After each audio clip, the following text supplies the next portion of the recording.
Recibamos ahora a Guy Verhofstadt, presidente de ALDE, el grupo de liberales y demócratas en el Parlamento Europeo y negociador del Brexit en el Parlamento Europeo.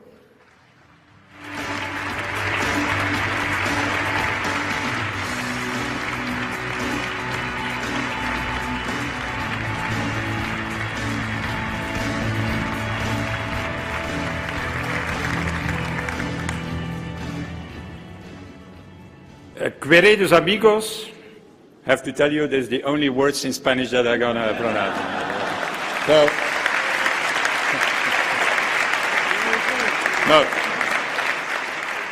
Last time I promised that it should be better and longer, but okay, for the next Congress I promise you 4 words in Spanish.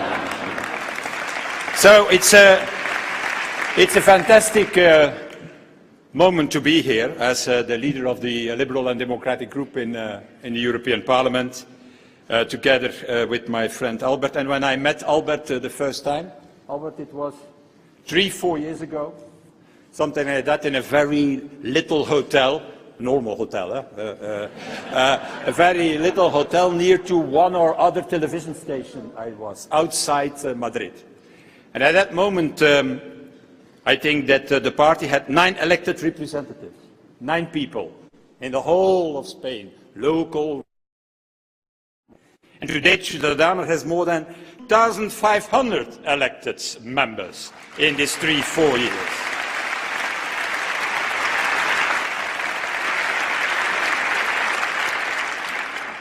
So it's time that we go back to that little hotel, and then next time we have 6,000, 7,000 or so elected members. But in any way, what didn't change, the numbers have changed. And you have now, you became a big party in Spain, but what didn't change was in fact your conviction.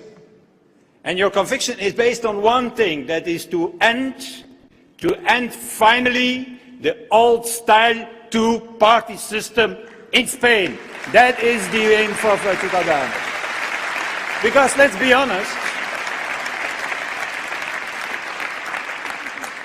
honest, from time to time I don't see the difference between the Partido Popular and the PSOE. The only who will make the difference is in fact a new centrist radical party, what I called at that time, 3-4 years ago, you remember Albert, the radical center, liberal, reformist, and pointed on the future. That is what your difference makes.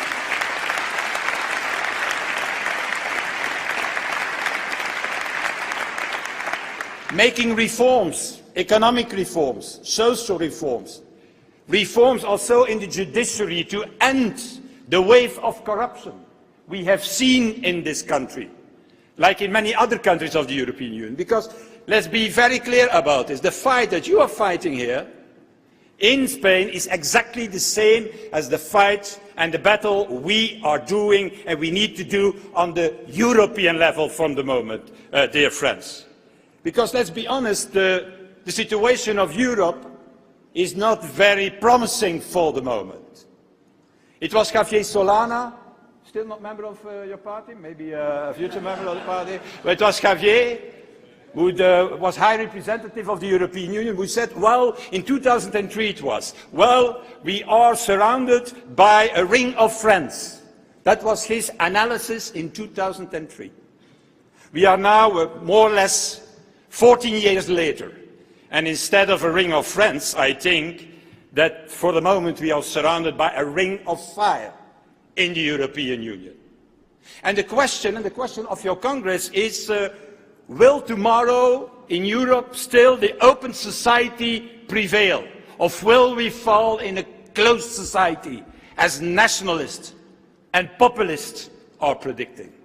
Will we tomorrow see a society still based on liberal democracy and the values of liberal democracy? Or will we fall into the narrative and the rhetoric of populists in the 4 corners of Europe?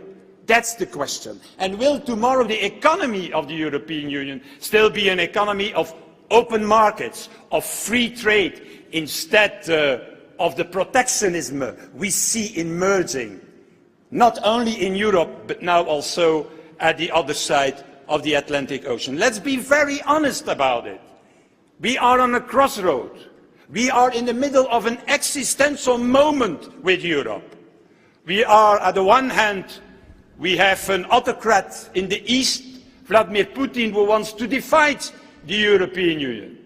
We are threatened in the South by a political radicalized Islam, who is sending jihadists to the European continent. And in the meanwhile, at the other side of the Atlantic Ocean, we have an American president, Mr. Trump, who is openly bidding on the disintegration of our European continent and the return of nationalism in Europe. Well, I can tell you, dear friends, that is the baddest thing to do, to bid on a return of nationalism in Europe. We got that already in the past. Such nationalism is not based on values. It is always based on ethnicity, and it has created 20 million of deaths in the previous century. And that is what we don't want back.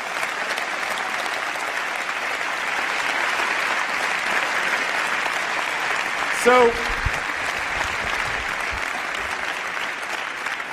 it is a crucial moment in the European Union, like it is a crucial moment for Ciudadanos in Spain.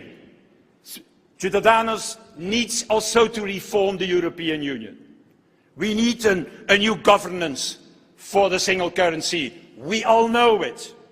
And the plans are on the table. We need a strengthening of our European defense. We have to take our own responsibility on this issue and not only thinking that others will do the duty for us.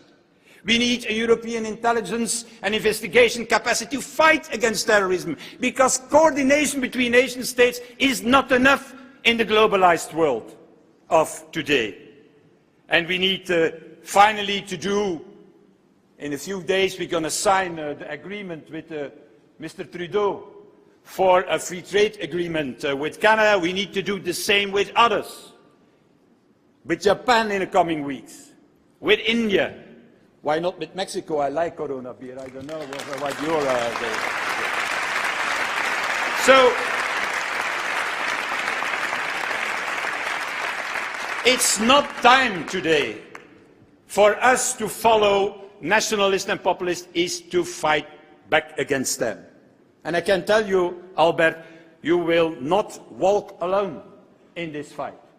We have 7 prime ministers, liberal prime ministers, mostly in the north of Europe, Scandinavian countries, Belgium, the Netherlands, and so on.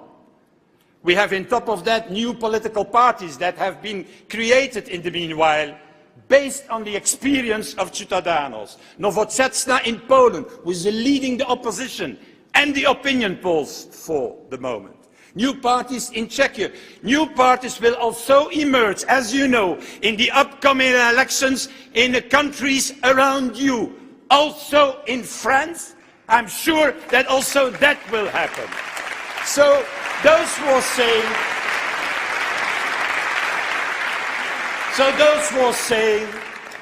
are saying, oh, the idea of a more united Europe as the answer for the challenges we face is old-fashioned. They are wrong. Nationalism and populism can be the rhetoric of today. But the answer to this is already born. The answer is Ciudadanos. The answer are all these new political parties, radical, centrist, liberal, reformist, pro-European politic forces who are going to finally fight and win, so that populism and nationalism will have no chance in Europe. Thank you very much.